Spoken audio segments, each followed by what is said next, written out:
Good afternoon, my dear friends. On behalf of the Department of English, University of Gour, Banga, let me welcome you to another session of the online lecture series that we are organizing. In view of the pandemic situation, in view of the suspension of the regular classes, we thought it proper to bring to your drawing rooms high quality lectures from scholars from India as well as from abroad.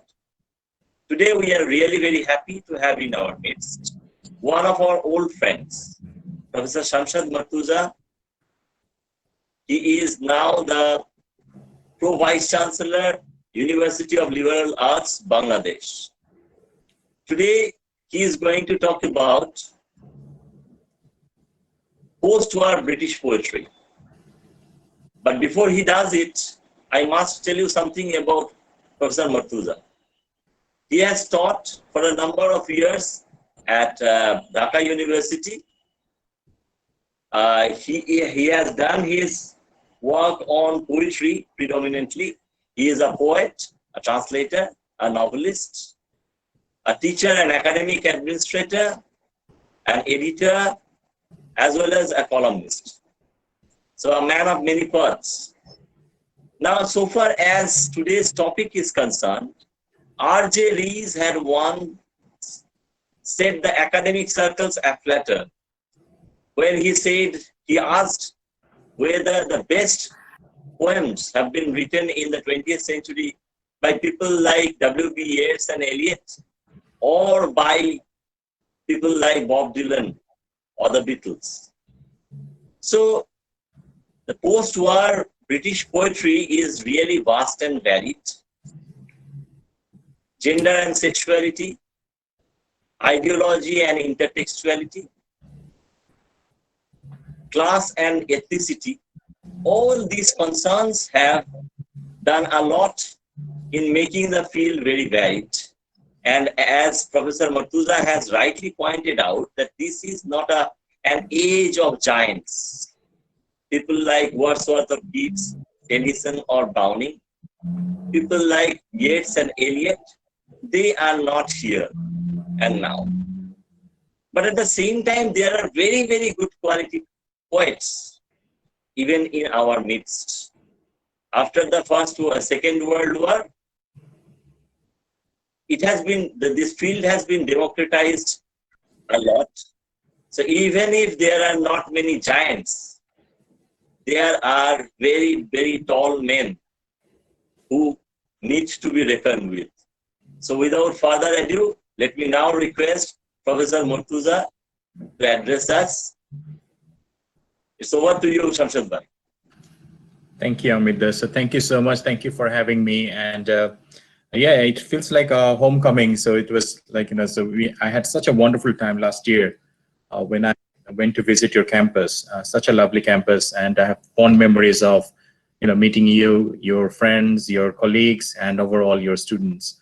So I think the conference, I present on the shamanic ideas in British poetry. Today, I would like to talk about, because, you have done so many lectures and almost everything, has been said. I would like to look at the underground British poetry. So as you said, there are other poetry that needs to be addressed and heard of. Okay, so I have used Andrew Duncan, who is the editor of Angel Exhaust, one of the underground poetry magazine. And when I was researching for this particular paper, so I came across one of his recent articles in which he called the mainstream poetry as academic Christian. And I was really curious that, why do you call the mainstream poetry as academic Christian? And of course, he, tagged the movement poets, like Auden Larkin, Graves, David, and Elizabeth Jennings alongside. So let me begin then. So in Chicago Review, Andrew Duncan, in his classification of the style of British poetry, identified two main categories of British poetry. On the one hand, he labels the mainstream British poetry under the academic Christian plus the movement category, which branches out to embrace groups such as New Romanticism, conservative postmodernism, informationism, ludic, and the Middle Age pop. On the other hand, he employs the term underground British poetry revival label to identify the various directions of non-mainstream poetry, including Cambridge School, London School, New Objectivism, protest poetry, social realism, feminist, avant-garde, pastoral, and so on. Now, this is the design that he has used. So this is the chart that he used, and this is actually the diagram that got me going. So the list is certainly not exhaustive. It suggests the divergence and vibrancy of British poetry scene. At the same time, it is also indicative of the unwritten hostility that exists between these two categories, as has been mentioned by Peter Middleton in the Cambridge History of 20th Century English Literature. Right, so the list is not exhaustive. It suggests the divergence and vibrancy of British poetry scene. And at the same time, it is indicative of the unwritten hostility that exists between these two categories, as has been pointed out by Peter Middleton in the Cambridge History of 20th Century English Literature.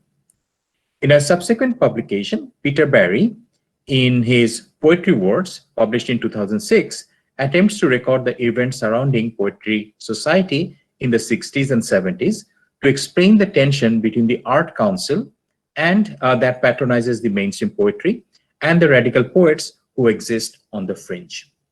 So these are basically the two groups together. So the underground poetry and the academic Christian, according to Duncan, and the movement all along. And you can see, like, so they're in two camps, and these two camps are represented by two different groups of anthologies. And at the same time, the issue of patronization is also very important, because Art Council is the one who funds poetic works or creative works. So the funding actually goes mostly to the academic Christian or the movement poets, according to Duncan. So the underground poetry in Britain came to prominence in the 60s within the corpus of what is now known as British Poetry Revival. Okay. The label comes from Eric Mottram's crucial essay, British Poetry Revival. Okay, so this is the poetry works I just mentioned. And this is the underground. Okay. All right. Now, the underground poetry in Britain came to prominence in the 60s within the corpus of what is now known as British Poetry Revival. So the label comes from the essay that maps the activities that thrived within the small press network. Without any visible support from the establishment, these non-mainstream poets distanced themselves from both Eliotesque and high modernism and the movement poets' rejection of formally open works. Now, poets involved in the BPR looked for inspiration in the different avant-garde experiments that were taking place in continental Europe, among the Beats and Bohemian context in America. Simultaneously, they responded to the close structure and insularity of British poetry, with which it proclaimed itself the inheritor of literary tradition, with support and consensus of the university-based academics. Poets of the BPR resisted the idea that there is a seamless, homogeneous evolution in British poetry that can constitute the poetic mainstream. The rebellious violation of ordinary language and poetic forms, in essence, resists all forms of homogeneity. Now, however, the immediate point of reaction for BPR has to be the movement orthodoxy, led by Philip Larkin, and its insular attitude to poetry that has given rise to a nationalist concept of mainstream British poetry. Now, Duncan's characterization of the academic Christian poets is a case in point. For Duncan, the editor of Poetry magazine and Angel Exhaust, the movement poets set out to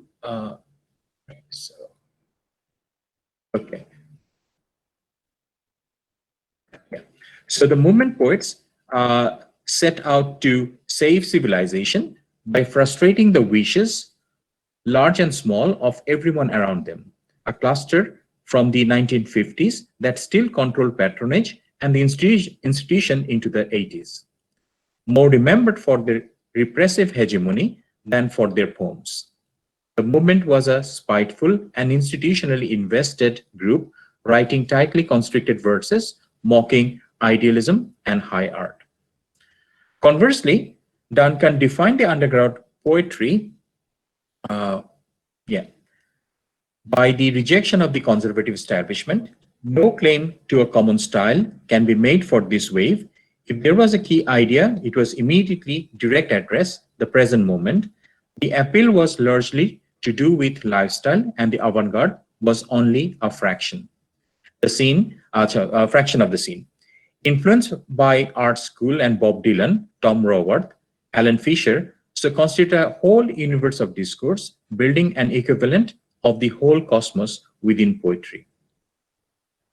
Okay, so I'm skipping the British poetry part. So Duncan has something to talk about it.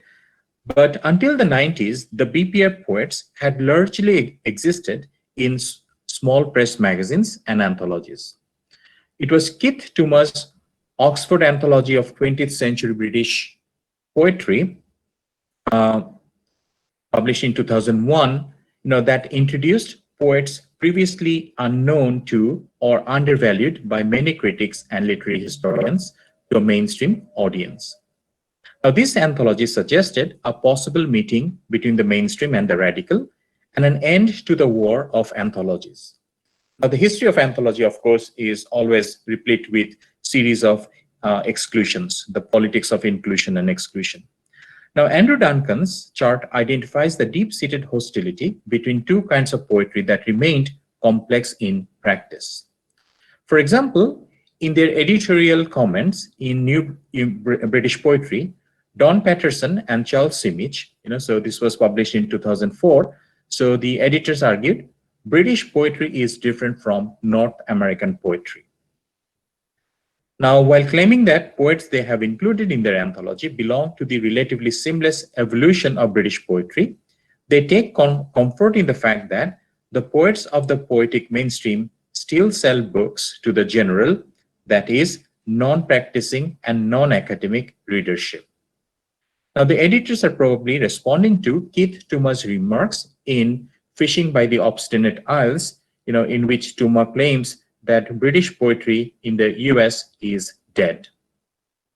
Now, Patterson and Simic's definition of a general readership is crafty in the sense that they seem to be responding to the fact that non-mainstream poets have far larger sales figures than the mainstream poets.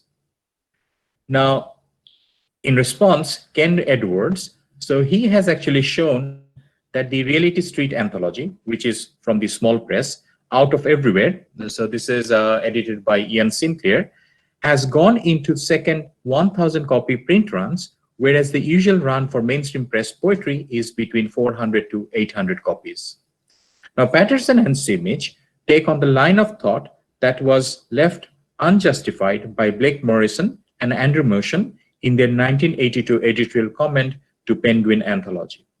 So Motion and Morrison writes, there follows a stretch occupying much of the 1960s and 70s when very little in England at any rate seemed to be happening. So this is again the mainstream idea that so nothing much was happening in the 60s and 70s. Now the syllabi in our part of the world that more or less stops with high modernism with a dash of Dylan Thomas, Ted Hughes, Caroline Duffy seem to justify the claim that very little seemed to be happening in the British poetry scene, so in the 70s. Before turning to the age without giants, let me reflect on some of the features of high modernism that allowed Eliot, Yeats, Auden, and Pound to become part of the mainstream. The revival of mythology can be a good point of departure. The historical condition at the turn of the century puts a heavy emphasis on the myth of technology-driven progression. Fraser's evolutionary schema in The Golden Bough charts this progression of science from magic through religion. He ends his enormous project with his premonition that a dark shadow hangs over the scientific model of human progress and his new alertness to its link to the primitive origins of the magic. Now, this encouraged Eliot's generation to return to myth and to assume a Tiresias-like role that gives the aura of a foreknowledge of apocalypse that awaits human progress. The mythical writings in the first half of the 20th century thus promote a priestly role for the author, articulating the prevailing mood of fear and angst in the shadow of the world wars. They chose to write in a language that is laden with canonical symbolism, yet transparent and transcendental. Such a stance enabled Eliot's generation to adhere to the grand tradition of Arnold, posing literature as a quasi-religion that is needed for an atmosphere of heightened nihilism. The high priests of modernism ended up affirming the nihilism with certainty, while its later-day saints of postmodernism pointed out its aimless uncertainty. In both instances, the concern over the degradation of the sacred, particularly the collapse of organized religion, is apparent. Now, Heidegger's, he explained the mood of nihilism that the absence of organized religion has created. So he did so by analyzing the poems of Hölderlin. For Hölderlin, the absence of the fugitive gods, which high modernism has either used to create its transcendental realm, manifests a destitute time. Hölderlin, in his ode Bread and Wine, observes that the poet moves through the holy night on the way to the destiny of world's age. Once the united three, Heracles, Dionysius, and Christ, have left the world, and the evening of the world's age has been declining toward its night. So you can see the quote from Bread and Wine, where Holden asks, "What are poets for in a destitute time?" But they are, you say, like the wine god's holy priests, who fare from land to land in holy night. Now, this apocalyptic fear is intrinsically linked to modernisms, and I use modernism in the plural. While both high modernism and modernist poetry struggled with the telos of history, the movement orthodoxy offered a passive resignation to such concerns. The underground scene offers a way out from the abyss of dark nihilism. As Baudrillard has pointed out, quote, "The apocalypse is finished today. It is the procession of the neutral, of the forms of the neutral and of indifference," unquote. The poets I plan to discuss today are informed by a similar neutral attitude that can also be characterized as antinomian, a view that rejects legalism, argues against moral, social, and religious norms. Now, this brings me to Georg Bataille's concept of atheology, where a mode of irrationality is used to neutralize the monetary logic of capitalism that has become the new religion of our time. The cannibalism of capitalist logic suggests that the present time has finally reached its spiritual nadir that needs to be counterweighted with a similar act of barbarism. Both Bataille and Baudrillard,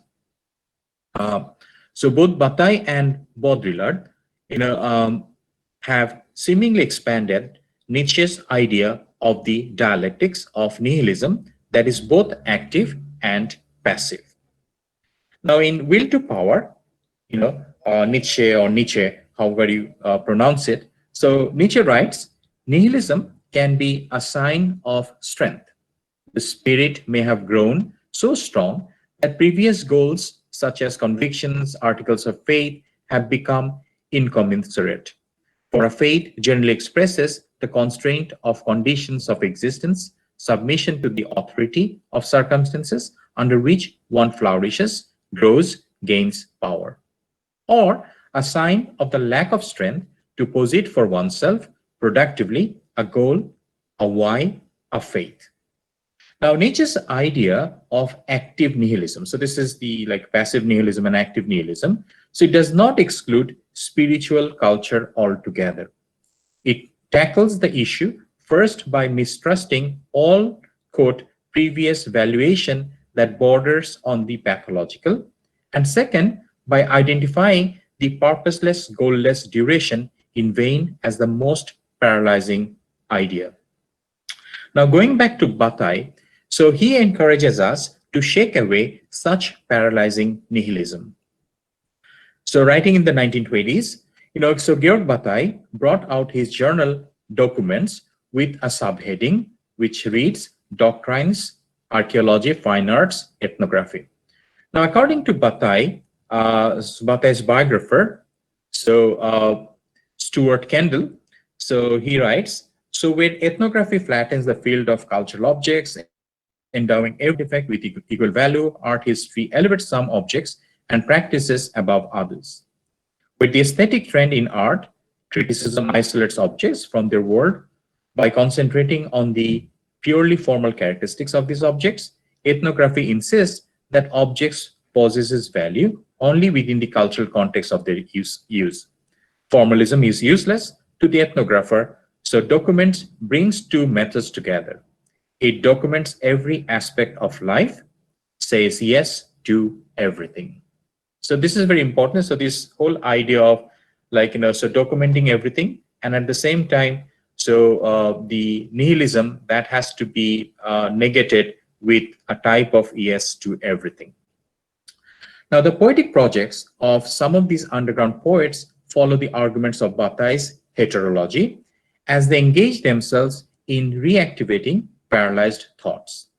Through mimicry of the closed ideas contained in a homogeneous society, they generate a counter-entropic energy that redefines the border between homogeneous and heterogeneous realms. Robert Smithson, the American artist who is famous for his artwork, explains entropy, the second law of thermodynamics, through an example of a sandbox containing white sand on the one side and black on the other. And he writes, say, for example, if a little boy begins to run around the enclosure in a clockwise direction, kicking up the sand as he goes and mixing together the dark grains with light, he is then told to reverse his course and run counterclockwise. This will do nothing to undo the movement towards the uniformity and resort the two colors into separate fields. As his legs continue to churn, the process of entropy will irreversibly only progress and deepen. So the poetry that I am interested in, so they are, or the poets that I'm interested in are all interested in this kind of negentropy. So this entropy where this counter heat can be produced by, countering the process of movement. Now, the function of bringing stability and ordering prompts the establishment to distinguish religion as the sacred from the profane. Such a binary privileges the sacred as a universalizing, you can also read it as paternal symbol that delimits human freedom through prohibitions and obligations. The sacred for Bataille, however, involves all the excess of social consumption, an idea that he forwards in his book, The Solar Anus and the Pineal Eye. Bataille reverses the symbolic function of God's universal homogeneity that proposes, quote, rational consumption and conservation of products and adds to the development of a servile human species. This allows a convergence of everything outside homogeneous territory to gather under heterology. Now, Bataille's inverted theology, rather atheology, involves sickness, vulgarity, violence, the erotic, and all other social taboos instead of the usual links with any omnipotent signifier like that of God. At the same time, it does not pose any archetypal sameness in the mythic cycle conjured through ritualistic performance, as Mircea Eliade has tried to show in The Sacred and the Profane, or as T.S. Eliot has depicted in his 4 quartets. Rather, the logic of sacredness interrupts all logocentric narrative that search for transcendental symbols in support of its myth, that is, grand narrative of homogeneity, such as progress, modernization, civilization, or globalization. In attacking the energy base of a closed system, these poets remain alert to the consequences. The underground scene attempts to reverse the sacredness through a counter-entropic process as it tries to counterbalance the energy that emanates from the closed containment of homogeneous society. Their display of vitality is antinomian in attitude that contrasts with the conventions of sacredness available in organized religion. They deem such a poetic vocation as sacred.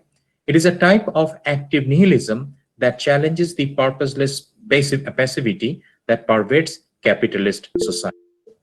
Some of the poets under discussion critique the non-reflective incorporation of the primitive by consumerist culture and its appropriation as a delocalized magical fetish object.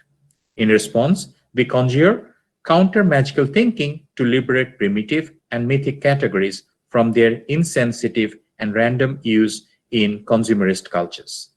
They remain focused on resisting complacency and the false consciousness of the masses. Now, to illustrate, so I just used the theoretical framework to give you an idea, and I cannot talk about all the schools that Andrew Duncan has mentioned. So what I've done for this talk today, I have looked at 3 particular schools mentioned under the underground by Duncan. So I'll be looking at a poet from Cambridge School, one poet from London School, and the other one, Barry Sweeney. So he's actually an in-between character. So he's somewhere between underground poetry, BPR, and new textual obscurity, according to Duncan's list. I'll begin with Jeremy Hesterprin, so J.H. Prin. So, okay. So Prin is an exponent of what Duncan calls Cambridge School. In Aristeas in 70 Years, he transports his poetic persona in a pre-capitalist society to understand the origin of the monetary system. For Prin, primitive rituals find currency in everyday social exchange. In The Note on Metal, an essay accompanying the 1968 chapbook version of Aristeas, so Prin recorded the social consequences of the metallurgy, including human settlement, the rise of money economy, and the birth of coins. In the poem, Proconnesus returned from his presumed death and reported about his experience in a community who did not know of the exchange value of gold, opening up possibilities of mercantile expansion. In Prin's design, the mythic narrative of a poet is pitted against the archival knowledge of a researcher, with the intention of encouraging the reader to find the connection for themselves. The idea is promoted by an academic journal-like reference list appended to the poem. However, Prin's use of unpoetic and strange language makes the hermeneutic task a difficult one. Prin has decidedly chosen to defy the distinction between arts and science that has been imposed by the liberal humanist tradition. He opts for expressions that reside outside the limited cultural space allotted to poetry. Seemingly, Prin is trying to do 2 things with language. First, he is making an imperative space for the readers in order to make them aware of the social conditioning of language. Second, he is refusing to accept the cultural space in which a poet has no purpose beyond aesthetics. Hence, he translates the unknown on his own terms, gathering knowledge from geology, archaeology, biology, anthropology, and sociology. I think that could be a theme for your next year's conference as well. So a poet then is both a Promethean rebel and an archaeologist of knowledge. Prin creates a discursive side to make the reader aware of the huge unfolding historical process.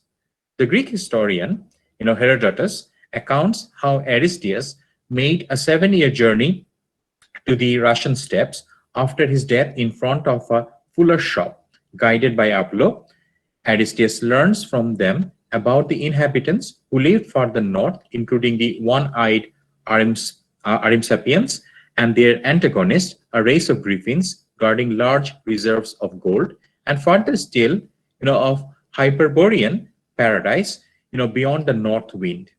The poem falls into 7 numbered sections, possibly referring to the years that Aristeas was dislocated from his home after his death. The poem begins in an ambiguous fashion that is typical of Prynne. So you can see the lines. So I'll read. So gathering the heat to himself in one thermic hazard, he took himself out to catch up with the tree, the river, the forms of alien vantage, and hence the first way by theft into the upper world.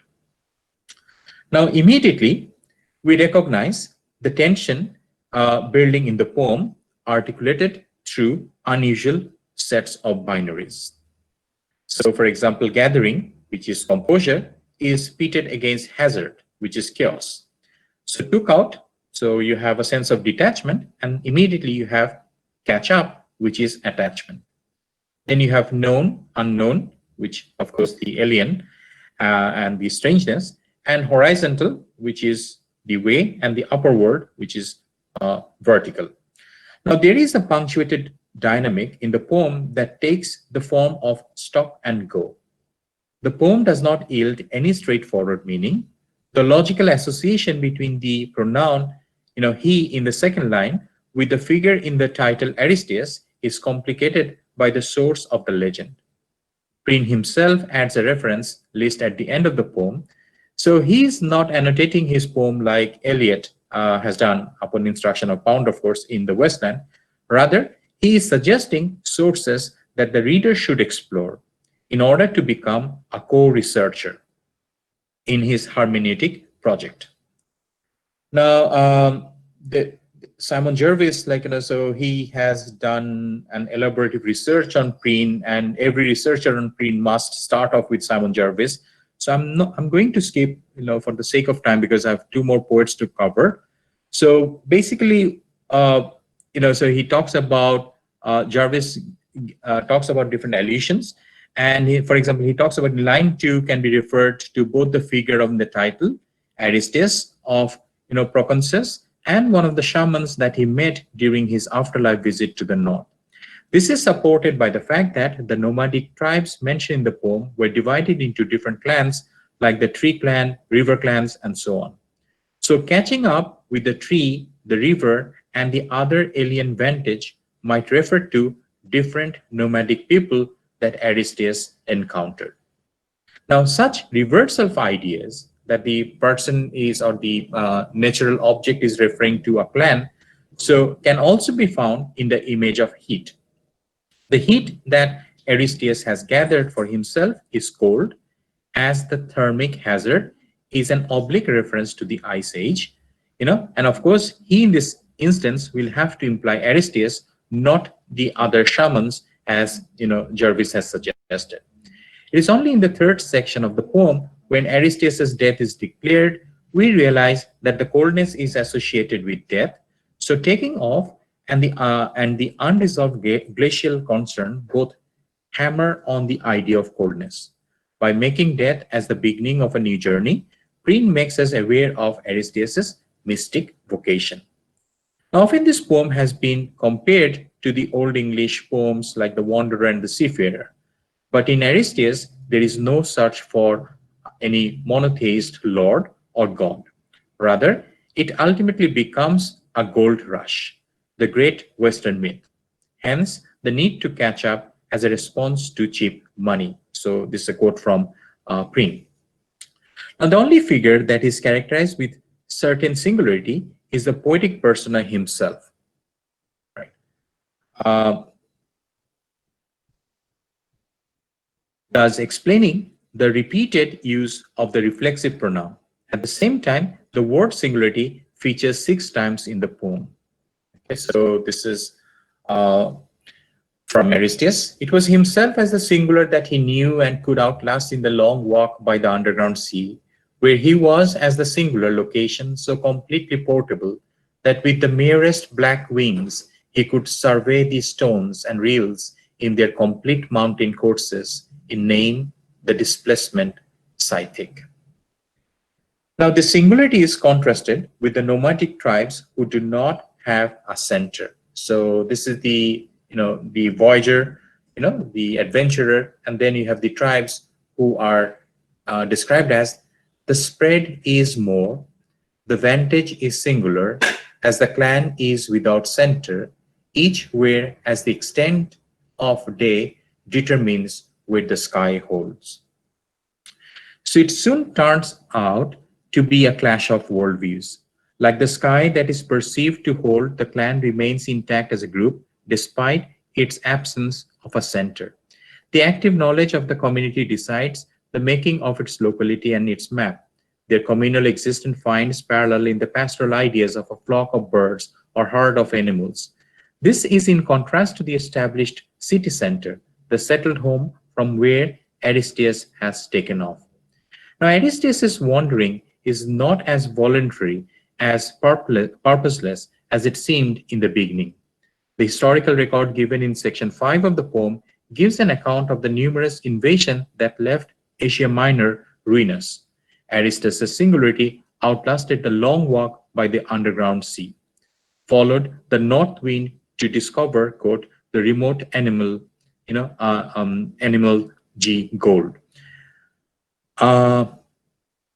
He ultimately finds the sacred gold, so guarded by griffins, the beast and the gold gatherer, gold together, as was prophesied by an old woman. So guarded by the griffins, which lived close to the mines, the gold reposed as the divine brilliance, petrology of the sea air, so far from the shore. The beast dug out the metal out with eagle beaks, rending in the cruel frost of that earth, and yet they were the guardians, the figure of flight and heat and the northern twist of the axis. Now, for the tribes, the gold is no more than royal figment. Aristeas' dead man walking has brought the possibility of massive slaughter and politics of claim imminent for these tribes, because Aristeas knows that, quote, we should pay them or steal, unquote. The tribe's ignorance of exchange value will not deter the West from imposing its own values. So this is Prin, so the professor from Cambridge, so who represents the Cambridge School. Now I move to my second poet, who is Barry McSweeney. So Barry McSweeney is from Oxford. Very interestingly, at the age of 19, he was chosen to be the Oxford Chair of Poetry.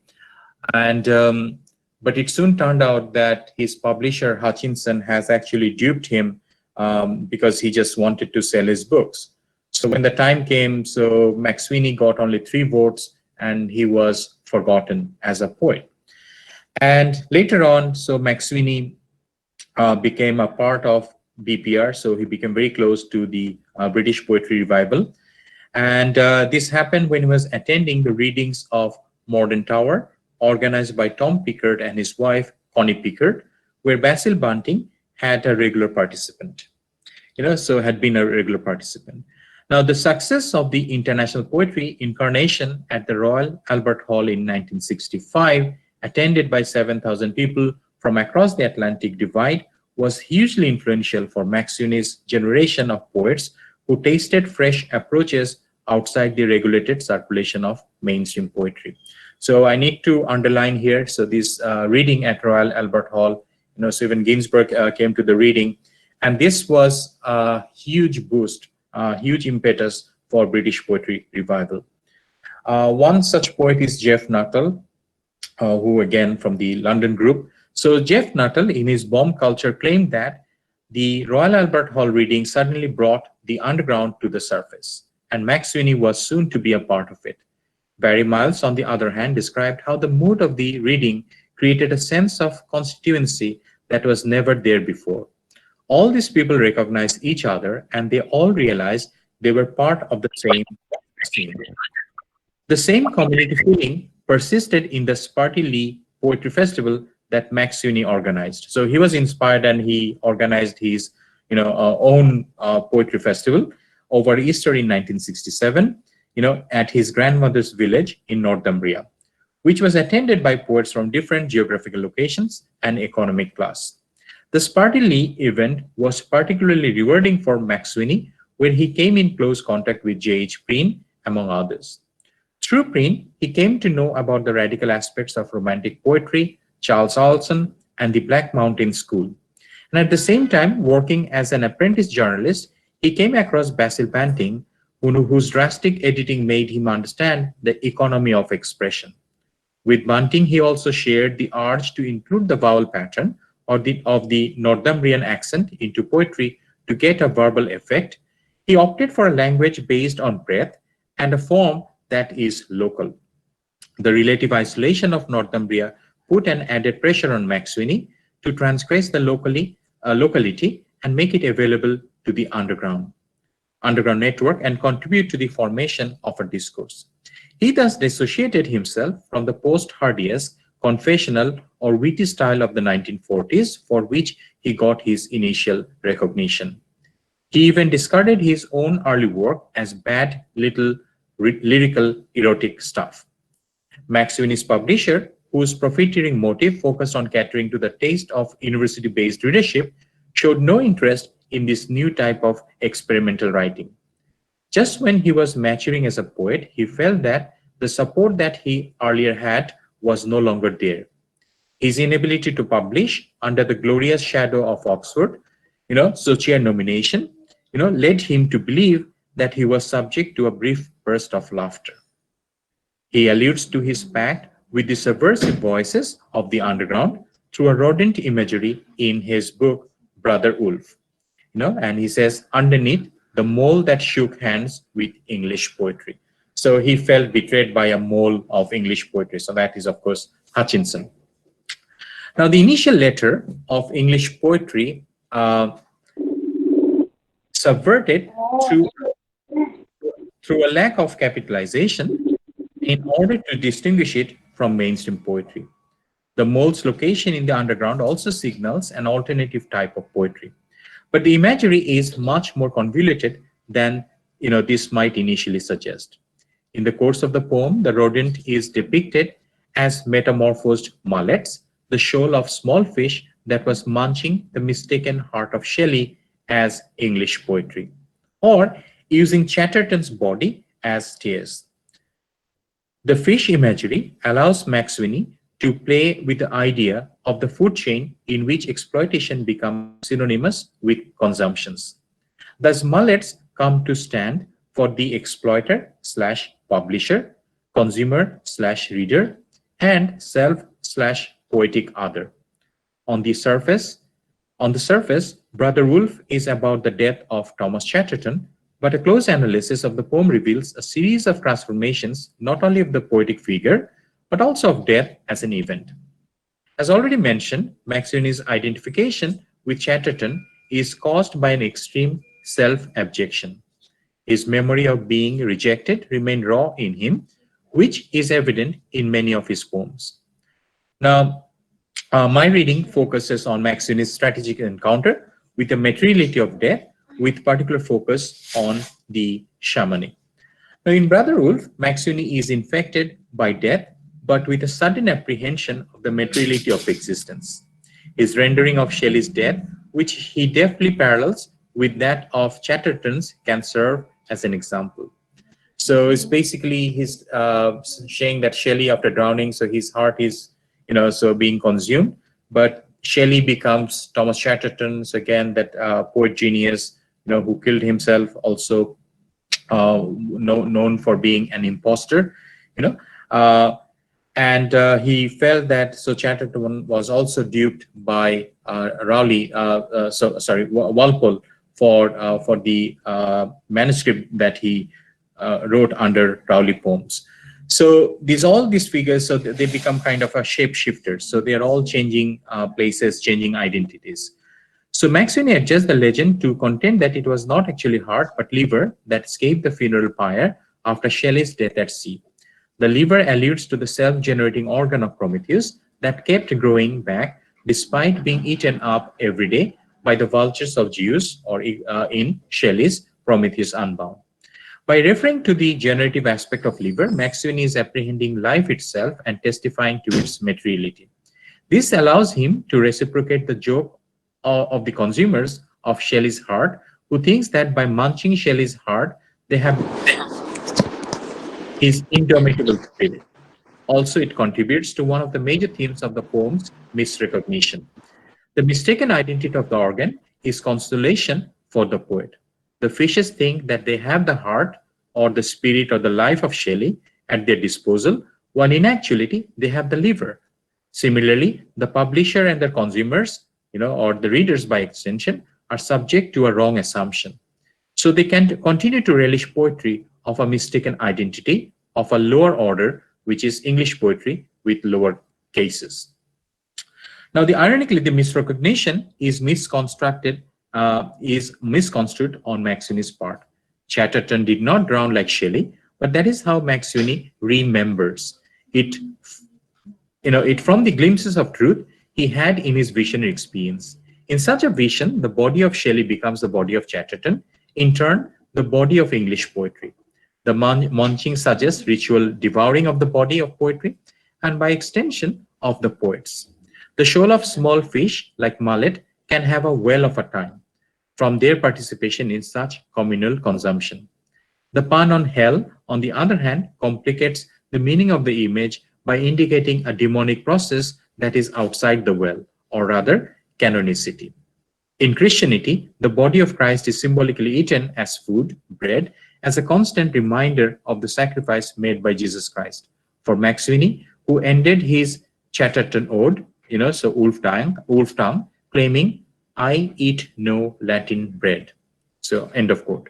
This ritualistic consumption has a different connotation that does not necessarily conform to the canon.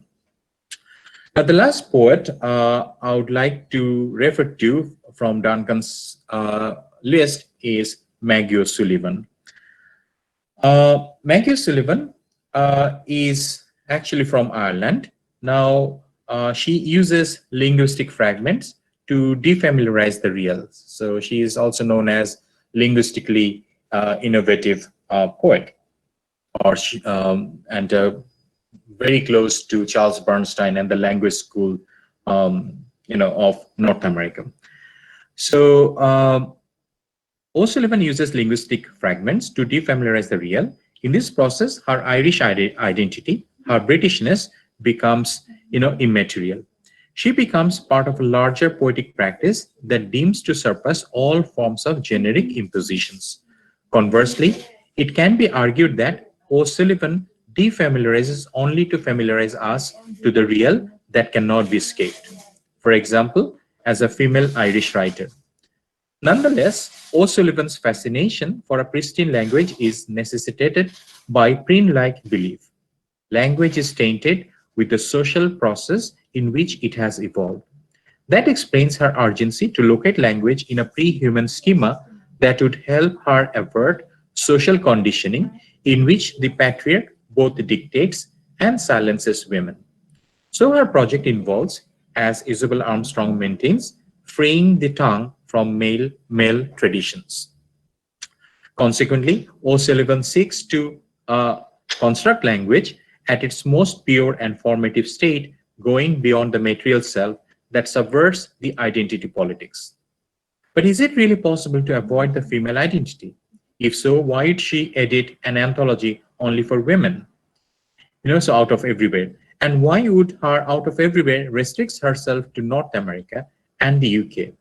Indeed, giving birth to language. So she writes in a process which she calls birth herding or birthing. So she uses that called birth herding, is an important aspect of her poems, and quite naturally, there has been a tendency to associate the birthing, rather creativity, with a metaphorical fertility of her feminine self. The paradox remains germane in her poem Giant Yellow, in which she remains attached to the essentially female function of giving birth. And at the same time, the poem registers a detachment from the feminine act that has come to be a male construct. So this is her poem, Jam Break. And Maggie Sullivan is a very difficult poet to understand because she's a performance poet.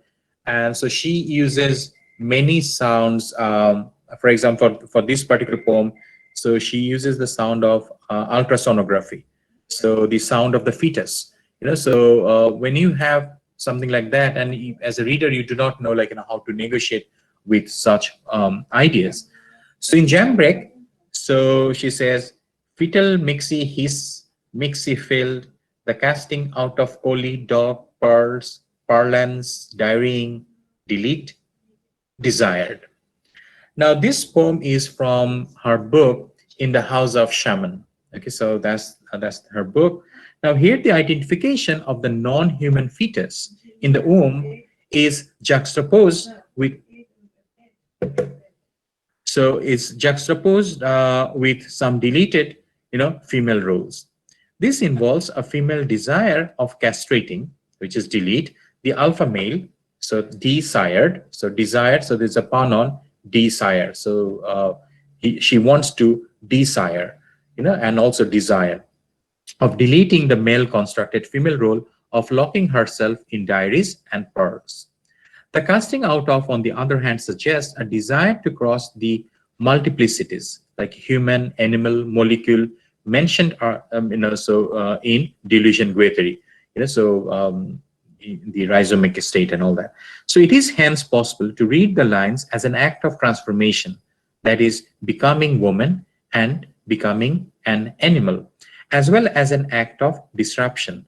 So as the title suggests, so it's a jam break, so jamming and breaking the female womb as child making mixie. So you see that, so the mixie, so the mixer that we have in our kitchen, so she is comparing the womb as a mixie. So mixie hiss. So that's the womb she's talking about. And this is a child making mixie. So the mixie, which is a colloquial term for the blender as a kitchen appliance, seems to consolidate a female identity.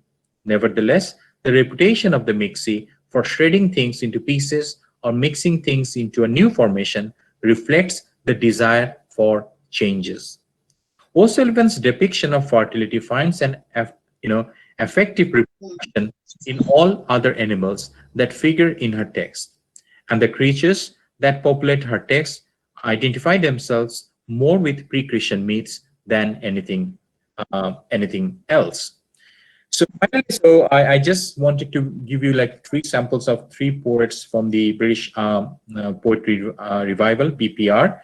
So finally, I would like to say in conclusion that it can be said that what Andrew Duncan was doing with these Christian academic poets, so that actually forced me to think how sacred is construed and perceived by the poets of the underground, and attempts to study them together, like, when you put, so the movement poets and how they look at the sacred, and then you look at the British underground poetry, so this um, challenging of the nihilism, so the active nihilism that we talked about. So you'll find that, so there are ways of reading them side by side.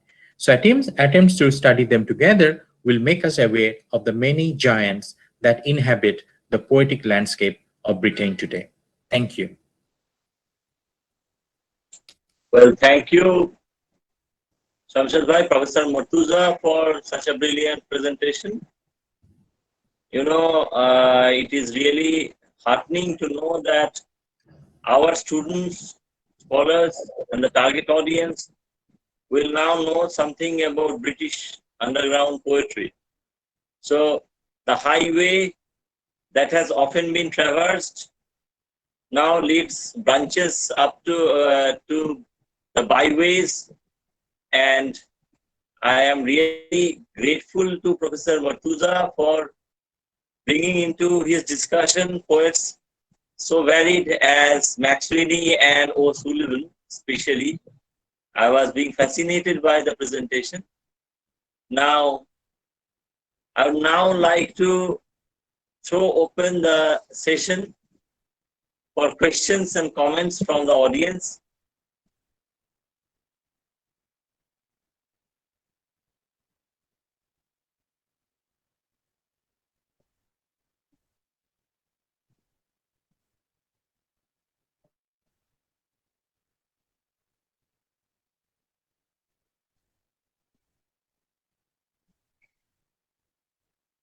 It will take some time for the questions to appear on the chat box. Right. I think I have a question by Nirupam Sharkar.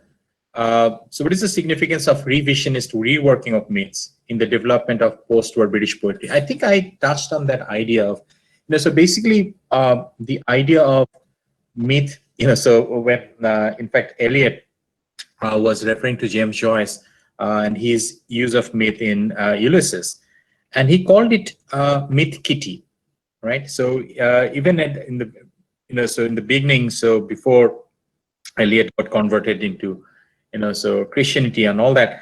So he had a different idea of myth, but eventually the problem arises when you have the idea of myth as something transcendental, and you are, substituting with, some other myth, because you are so desperate to adhere to certain meaning. So you're rejecting one, but at the same time you're looking for another meaning. So that's why, like, you have the late modernism or postmodernism, so who did not like this idea of, conformity and canon formation. But as we move along, so of course, like, today when we read like, the works of Roland Barthes and others, so we get to know that myth is ordinary, like, so you can make a myth of, almost everything. So when you look at Barry Mazzini, for example, so he is making a myth out of Shelley. So the legend has it that Shelley's heart did not burn when it was in the fire. But he created a myth by saying that, no, it's not heart, it's actually burn, right? So you're creating your own myth, and in the process, what you're doing is you're challenging your reader, not to accept an established meaning. So you're forcing your reader to think and engage, so in the discourse, and you become a part of a participant, or you become a participant, so in the whole myth-making process. That is very important, so, and I think that's basically is the crunch, like, that separates the mainstream from the underground. So it's all about the canon formation, where you get kind of an omnipotent signifier that has become signified. But here, you have free flowing of signification. So there is no signified. So you have endless signifiers, right? Okay, thank you. The next question is from Selim Akhtar. So how did the concern with the environment influence post-war British poets? Very relevant question. And in fact, so all the poets that I worked on, so they are environmentally conscious, especially Maggie Sullivan. As I was mentioning, that she is into kinship. And when she talks about kinship, so she does not distinguish the flora from the fauna. So it has become fashionable nowadays to use eco-criticism and all that. But she has been doing this all along, right? And of course, you find, like, so the if you go back to the chart that Duncan has produced, let me, if I can see. So you'll find that, so there is the group called New Romanticism, Jungian myth, so these are the, so mainstream poets who uses, of course, the idea of environment. But very interestingly, what I find interesting about Duncan is that he has a category called anthropological narrative, and Ted Hughes has been, put there, so under anthropological narrative. And then you have a group like folklore and folk song, so the new romantic. So these are the poets, so who would be like, so so using environment in the work a lot. So that's for sure. Okay. Yeah. So let's see. All right. Any other questions? Okay, so Madhurima Datta, so how does the diasporicity impact the diversification of the post-war British poetry? Excellent question. So very interestingly, so so this is the paper that I just presented. So this was part of my doctoral thesis, and let me share an anecdote. I did my PhD under Professor William Rowe. So he is the anniversary professor at Birkbeck College, University of London. So I was planning to work on Ted Hughes. So when I moved to London, I wrote my proposal on Ted Hughes.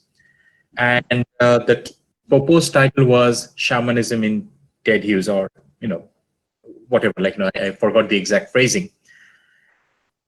And my would-be supervisor, Professor William Rowe, he invited me over for a meeting, and we chatted for about an hour. So he really liked my ideas. And then after 1 hour, he said, Ted Hughes is not a poet. And I said, I thought Ted Hughes is your poet laureate. And he said that, no, it's rubbish, it's nonsense, he's not a poet.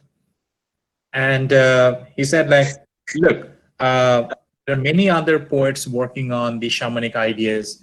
So if you really want to work on shamanism, without Ted Hughes, let's shake hands. And if you insist on having Ted Hughes, I cannot help you. And I had no other option. I have never heard of Maggie Sullivan. I've never heard about Ian Sinclair, Brian Catling, so all the poets that I mentioned, Prin and others. And I shook hands because I really needed that admission at that point of time, right? So when I started doing this group, so you must have noticed that, so there is the post-colonial poets, so you don't have the dub poets like Benjamin Zephaniah. So you don't have, so the Jamaican British poets or Indian British poets and so on. So they have not been included in Andrew Duncan's list. So I'm glad that you pointed it out, because these urban poets, so they're so non-mainstream, but then again, so they have not opened up because they go back to 1960s, so as their point of departure, even though the civil rights movement and others movements are going on, but they are mostly interested in the poetic project. So they are not interested in the skin color of a poet. For them, so that would be, compromising the seriousness of their project. So because they're mostly interested in challenging that energy base that capitalism has created, and you need to create an entropy. So they're not interested in looking to the diaspora or looking to the racial issue. So thank you for asking that. Yeah. Any other question? No other questions. It now remains for me to sum up the session. Before I do that, I must again thank Professor Mortuza not only for speaking on this less explored area of the post-war British poetry.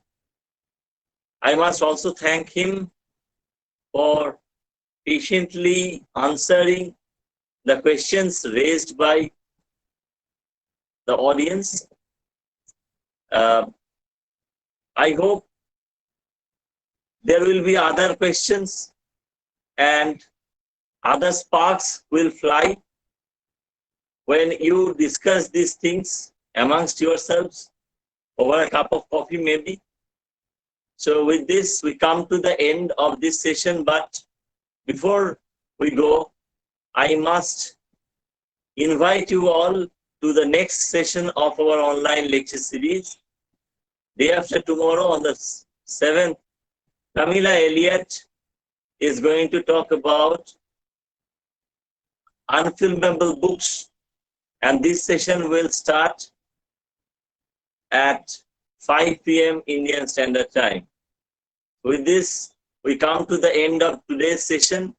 I must thank Shamsad Bhai for being with us. Thank you, Shamsad Bhai, and thank you, the audience, for being with us. With this, we call it a day. Thank you.